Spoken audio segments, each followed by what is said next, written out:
मोदी सरकार के हाल ही में पेश किए गए संविधान संशोधन बिल को विपक्ष के भारी विरोध के चलते जेपीसी के पास भेज दिया गया। लेकिन अब विपक्ष की पार्टियों ने जेपीसी के ही बहिष्कार करने की बात कही है। टीएमसी के बाद अब समाजवादी पार्टी ने भी जेपीसी बैठक से किनारा कर लिया है। दोनों ही पार्टियों ने इस फैसले के पीछे की वजह भी बताई है, जिसे लेकर अब चर्चा तेज हो गई है कि क्या अब इंडिया गठबंधन के बाकी दल भी जेपीसी का बहिष्कार करेंगे। देखिए ये रिपोर्ट।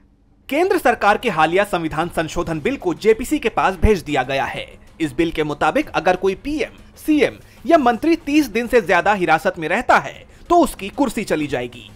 लेकिन अब इसे लेकर विपक्षी दलों के तेवर सख्त होते दिखाई दे रहे हैं।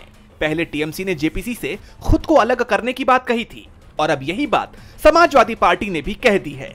दोनों पार्टियों ने जेपीसी को तमाशा करार दिया है।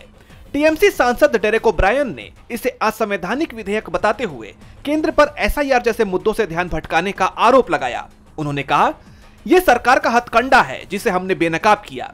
वहीं सपा प्रमुख अखिलेश यादव ने कहा है कि इस बिल का मूल विचार ही त्रुटिपूर्ण है। गृह मंत्री शाह जो इसे पेश कर रहे हैं खुद झूठे मामलों में फंसने की बात कह चुके हैं। ऐसे में कोई भी फंस सकता है, फिर यह बिल क्यों? सपा टीएमसी के रुख के बाद इंडिया गठबंधन के दूसरे दलों ने भी जेपीसी को लेकर अपना रुख सख्त करने के संकेत दे दिए हैं। टीएमसी और सपा नेताओं का कहना है कि जेपीसी में भी उनके सदस्यों की बात नहीं सुनी जाती। वैसे भी ये बिल पूरी तरह से असंवैधानिक है, इसलिए वो इसका बहिष्कार करेंगे।